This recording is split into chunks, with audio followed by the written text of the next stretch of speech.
All right, so I've been flying the Vcopter Mini for the past couple weeks, and I definitely have a lot of opinions on this drone right here. And if you guys haven't seen my first video on the Vcopter Mini, I was able to test out and fly one of their early units.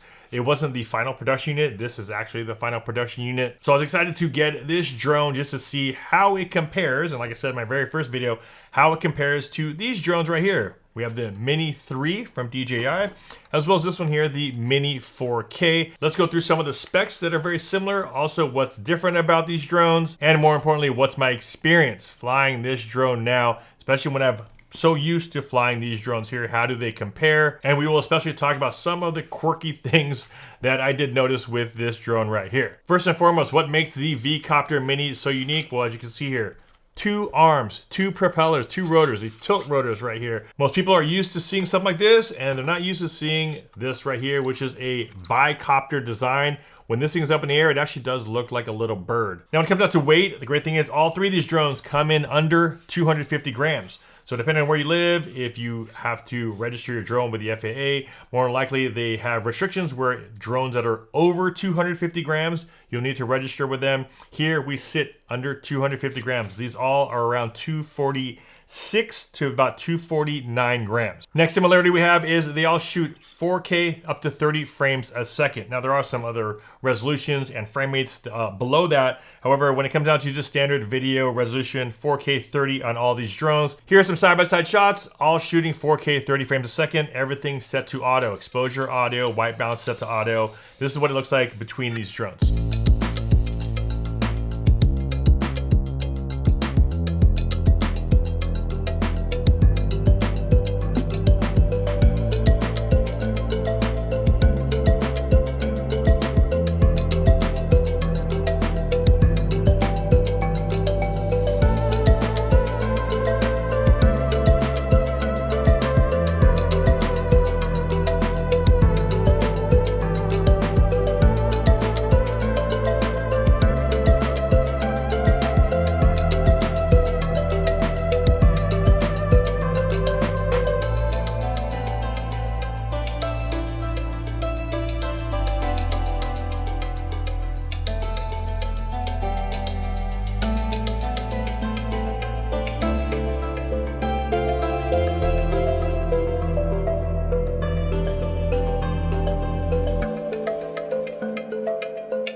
Next, let's talk about battery life. Now, the battery life on the Vcopter Mini is rated for 34 minutes, easily able to get around mid-20s. The rated minutes on the Mini 3 is rated for 38 minutes on a lower capacity battery, and they also have a higher capacity battery, which you can get up to about 51 minutes. Again, I would say take about 2/3 of that, so 38 minutes, you'll probably get about 30 minutes, high 20s when you're out there flying with this drone. Then we have the Mini 4K rated for 31 minutes up in the air. Realistically, we'll probably get about 20 minutes or so with this battery here on the Mini 4K. The great thing about all these drones is that they do offer different packages, different fly more combos where you're able to get multiple battery packs. So this is the fly more combo option for the Vcopter Mini. You're able to get the battery hub, couple extra batteries, so if you want to be out there for a lot longer, all these drones have their own fly more combo. Now, besides video comparisons, as far as quality goes, for me, the most important thing is video transmission. Now, the Vcopter is rated up to 1.5 miles in distance between your remote control and your drone. Now, from my testing, I was not able to get this drone out there too far. When I did the initial test, if I push it out there about 700 to 1,000 meters away, it sometimes would start to, I would say, glitch a little bit or delay. That transmission would delay on my screen where you'll kind of see it just kind of take a split second for it to snap back in. Anywhere in that 500 to 600 meter range, it was pretty reliable. I didn't really see any issues here. If you're keeping this within, I would say, closer proximity, within a few hundred meters away, that should be fine. The feed is nice and clear. Now, in comparison to the DJI drones, this is where DJI, I think, just really has it locked down. They have really solid transmission, and they rate these drones up here to go about 10 kilometers in distance, about 6 miles away. Next, we'll talk about wind resistance. And being a bi-copter drone, we do have a little bit lower of that wind resistance and stability up in the air. We have a level 4 wind resistance on the Vcopter Mini, where here on these drones, we have a level 5, which means it's able to take on a little bit higher gusts of wind and still be nice and stable up in the air. Even when I had both these drones up, just doing some basic hover tests, you can kind of see that the Vcopter just has a little bit more, slightly more drift than the Mini drones, where these just kind of lock into place. And this one kind of locks in, and sometimes it'll just move just a little bit more. Next reason why these are very similar is because of price. The Vcopter Mini actually comes in, as of right now, the most affordable drone, $269, and what you get with that is the drone and the remote control. You're gonna need this remote control in order to pilot the drone. You just have to download the app onto your phone, put your phone right here, plug it in, and then you're able to see what the drone sees on your mobile device. We have the RCN1 remote control, the Mini 4K drone right here, comes in at $299. Then if you want to go all the way up to the Mini 3, this one retails for about $399, all the way up to about $420 or so for the Mini 3. Next, we'll talk about intelligent flight modes. Now, we don't have any follow features on any of these drones.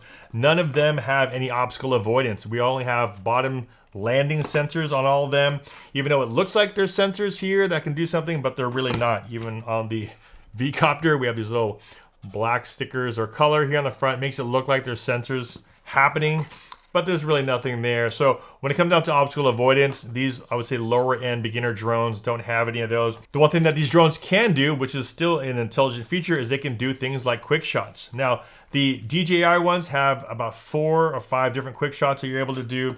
Vcopter has a couple of the basic ones, which is the circle as well as the kind of droney or the pull back shot. Now, the one thing I did see a little bit different on the Vcopter intelligent modes, like the quick shot modes, is that it does not actually map the person or a subject. It actually just takes where the drone is at and performs that maneuver. So if I wanted a droney shot, I just kind of put it up in the air. I would point it towards me or point it towards a subject, and it'll automatically just go backwards. It actually isn't trying to scan a subject. It's not scanning an object. It's just taking where the drone is and performing that maneuver. Like, it wasn't keeping me as a subject in the middle of frame. The way DJI does it, DJI will actually select. You select a subject on screen, and then the drone will perform those maneuvers around the subject, whether it's a person or an object. You're not able to do that on the Vcopter, so yes, you can do some quick shot style shots.